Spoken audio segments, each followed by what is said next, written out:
Assalomu alaykum. Sizlar bilan yana Davlatbek Hasanov. Bugun sizlar bilan qanday qilib Minecraftni yuklab olishni ko'rib chiqamiz.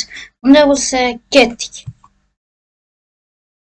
Birinchi bo'lib bizga yuklab olgan joyimiz kerak bo'ladi. Mana men Minecraft tuman papkasiga mana Starter Core 1.25 versiya 2.exe ni yuklab olganman. Buni siz qayerdan topishingiz mumkin? Bizni YouTube kanalga o'tsangiz, mana bu yerda linklar bor, 3 ta link qo'yilgan. Bu yerdan mana Telegram kanal, shu kanalning ustiga bosamiz yoki Telegramga o'tib online dars IT kurslari deb yozamiz.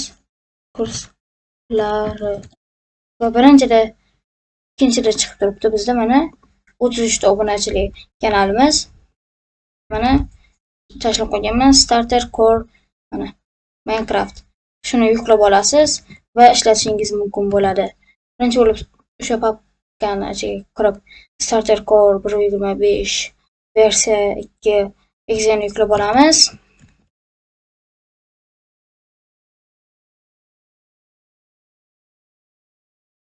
Kutamiz yuklashni. Mana kirdi. Bu yerdan o'zingizga akkaunt kiritib olasiz. O'zi birinchida chiqadi. Keyingisiga esa qaysi versiyani yuklamoqchi bo'lsangiz o'shani kiritasiz. Masalan, men 1, 2, 3 versiyani tanladim. Install deb bosamiz, mana bu yerda chiqaradi. Mana 237 megabayt qolibdi. Nechta fayl borligini, shu narsalarni chiqaradi, qancha vaqtda bo'lishini.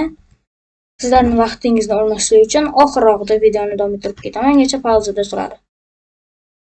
Endi 15% bo'libdi, yana kutamiz.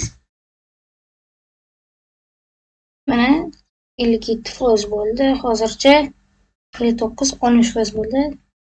Kutamiz yana. Mana 85% bo'ldi. Yana ozroq kutib turamiz.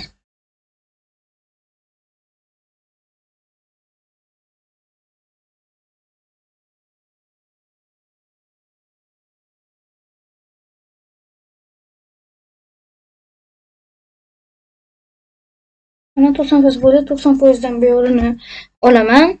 91%, 92,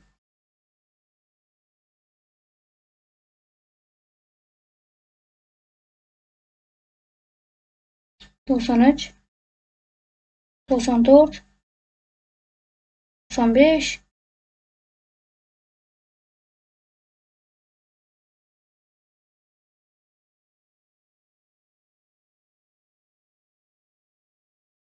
96.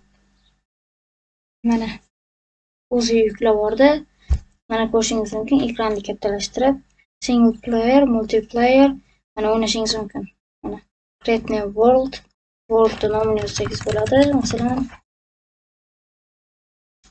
online dars IT kurslari. Mana bu yerdan Game Mode, Full, Creative. Buradan Create New World bosamiz va ko'rishingiz mumkin. Mana bizga Minecraft. Bu yerdan qolgan narsani o'zingiz nastroyka qilishingiz mumkin. Mana chap tugmani bossa yo'q qiladi, o'ng tugmani bossa qo'yadi. Mana bo'rilar bosib tursangiz ham yo'q qilaveradi. Mana bu Creative modda bu. Xohlasangiz buni oddiy modga qilishingiz mumkin. Qochamiz endi. Shu tarzda qilasiz. Agar shift bilan bossangiz sekin yuradi. Buni bilishingiz kerak menimcha. Shu bilan bugungi dars shundan iborat edi. Xayr, salomat bo'ling.